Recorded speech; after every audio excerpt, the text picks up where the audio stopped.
सीताराम सीताराम सीताराम कहिए, जाहे विधि राखे राम, ताहे विधि रहिए। आइए हम जानते हैं एक अनसुनी कहानी जो शायद ही आप लोग जानते हो। महाभारत का युद्ध धर्म और अधर्म का युद्ध था, ये हम सभी जानते हैं।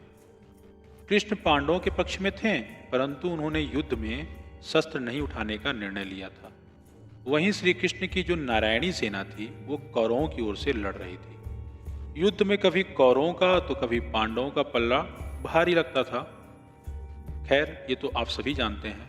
महाभारत के युद्ध में कुरुक्षेत्र की रणभूमि पर श्री कृष्ण ने प्रत्यक्ष रूप से शस्त्र नहीं उठाए, लेकिन अर्जुन का सारथी बनकर श्री कृष्ण युद्ध भूमि में अर्जुन का सदैव मार्गदर्शन करते रहे। द्रौपदी के भाई धृष्टद्युम्न पांडवों के सेनापति थे, तो वहीं कौरवों की तरफ से गंगा पुत्र भीष्म सेनापति थे। उनके नेतृत्व में युद्ध लड़ा जा रहा था। कौरव दल पूर्ण बल से युद्ध करने के बाद भी 5 पांडवों में से किसी का भी बाल भी बांका नहीं कर पा रहा था। देखिए, कहानी है दुर्योधन और भीष्म की। दुर्योधन को हुआ भीष्म पितामह पर संदेह। कैसे हुआ, सब जानते हैं। कौरवों के प्रधान सेनापति भीष्म 10 दिनों तक पांडव सेना पर भारी पड़े थे। प्रतिदिन भीष्म हजारों सैनिकों को मार रहे थे, परंतु दुर्योधन भीष्म पितामह पर कहीं न कहीं संदेह कर रहा था। उसे लग रहा था कि पितामह भीष्म जानबूझकर पांडवों का साथ देते हैं और उन्हें मारना नहीं चाहते हैं। यही सोचकर एक रात दुर्योधन भीष्म से सीधे बात करने के लिए उनके पास शिविर में पहुंचा। जब दुर्योधन भीष्म के शिविर में पहुंचा तो देखा भीष्म चिंताशील होकर शिविर में बैठे थे। यूं आधी रात को दुर्योधन को अपने शिविर में प्रवेश करते देख भीष्म हैरान हुए। उन्होंने दुर्योधन से शिविर में आने का कारण पूछा। दुर्योधन ने गुस्से में कहा, पितामह, आपके मोह पूर्ण अन्याय के कारण मैं आधी रात को आपके शिविर में आने के लिए विवश हुआ हूं। आप अगर पूरी कर्तव्य निष्ठा को मोह रहित होकर पांडवों के साथ युद्ध करते तो शायद मुझे यहाँ आने की आवश्यकता नहीं पड़ती। युद्ध शुरू हुए 10 दिन बीत चुके हैं, लेकिन आप अभी तक पांडवों को पराजित नहीं कर पाए हैं। काफी चिंतित थे भीष्म भी और दुर्योधन भी। आप संसार को दिखाने के लिए युद्ध का अभिनय कर रहे हैं। आपको आज भी पांडवों से अति प्रेम है। आप मेरे सेनापति होते हुए भी पांडवों को युद्ध जीतते हुए देखना चाह रहे हैं। इतना बड़ा आरोप उसने भीष्म के ऊपर लगाया। अपने बारे में दुर्योधन के मुख से ऐसी बात सुनकर पितामह भीष्म बहुत दुखी हुए। दुर्योधन के मुख से कटु वचन सुनकर भीष्म ने दुर्योधन से पूछा, तुम क्या चाहते हो पुत्र दुर्योधन? दुर्योधन ने कहा, पांडवों की मृत्यु और इसके लिए आपकी अपनी दिव्य शक्तियों का प्रयोग करना होगा।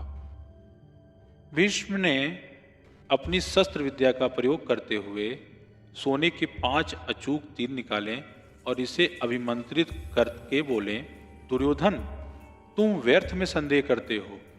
इन बाणों से कोई बच न सका। कल का दिन युद्ध का अंतिम दिन होगा और एक ही दिन में 5 पांडवों को इन बाणों से समाप्त कर दूंगा। फिर क्या था? फिर पांडवों के मरते हुए युद्ध का परिणाम तुम्हारे पक्ष में होगा। पितामह भीष्म की बातें सुनकर दुर्योधन बहुत प्रसन्न हुआ, लेकिन अगले ही क्षण उसके मन में पितामह भीष्म के प्रति संदेह उत्पन्न हो गया। कपटी दुर्योधन भीष्म की बातों को सुनकर प्रसन्न तो हुआ, परंतु अब दुर्योधन को भीष्म की बातों में भी छल कपट दिखने लगे।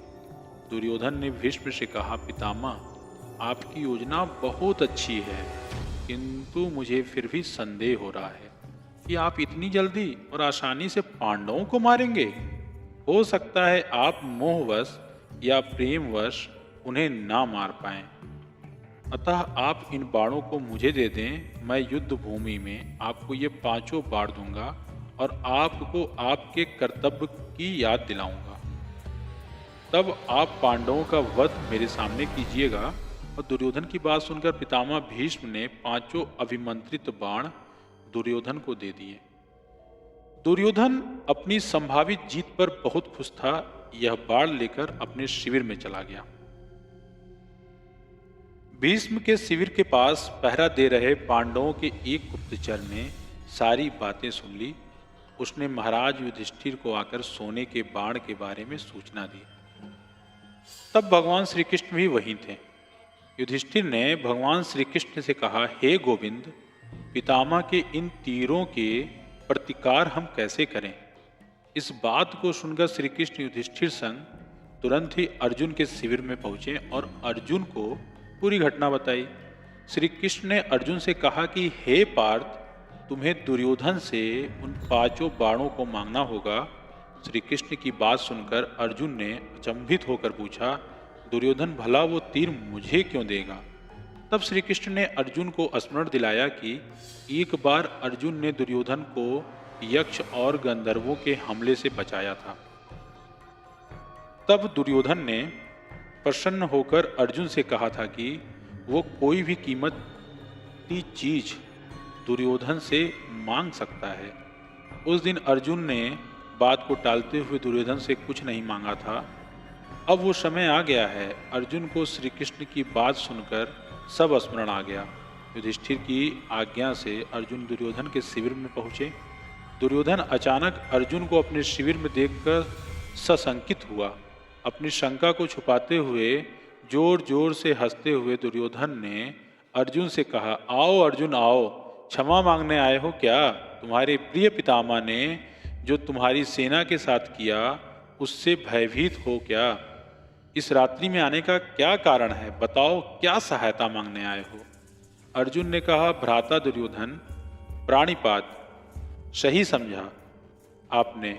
मैं आपसे याचना करने के लिए ही आया हूँ, परंतु मेरे मांगने से पहले ही आप उसे देने के लिए विवश हैं। दुर्योधन हंसता हुआ बोला, मैं विवश हूँ? अर्जुन, याचक विवश होता है, दाता नहीं। परंतु कोई बात नहीं, अबोध अर्जुन, तुम मांगो।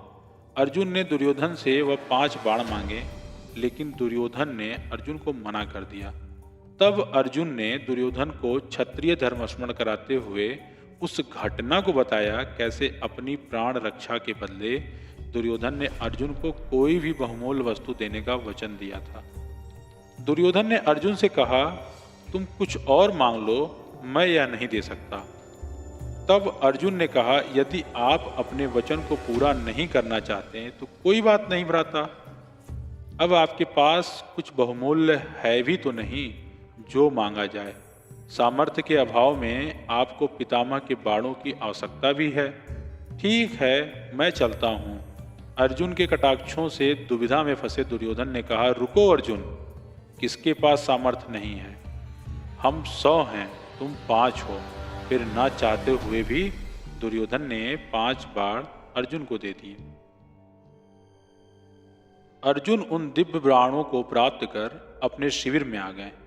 इस तरह भीष्म से बाण लेने की गलती दुर्योधन पर बहुत भारी पड़ी और पांडवों की मौत जो है टल गई। महाभारत के युद्ध के अंत में पांडवों की जीत हुई। ये कहानी शायद ही आप लोग जानते होंगे। कैसी लगी कहानी हमें अवश्य बताएं कि 5 सोने के बाणों का रहस्य क्या था। इस तरीके की अच्छी अच्छी पौराणिक कथाओं को सुनने के लिए मेरे चैनल होलिस्टिक स्पिरिचुअल सोल को अवश्य सब्सक्राइब और शेयर करें। फिर मिलेंगे दोस्तों एक नई कहानी के साथ। तब तक के लिए बहुत बहुत धन्यवाद।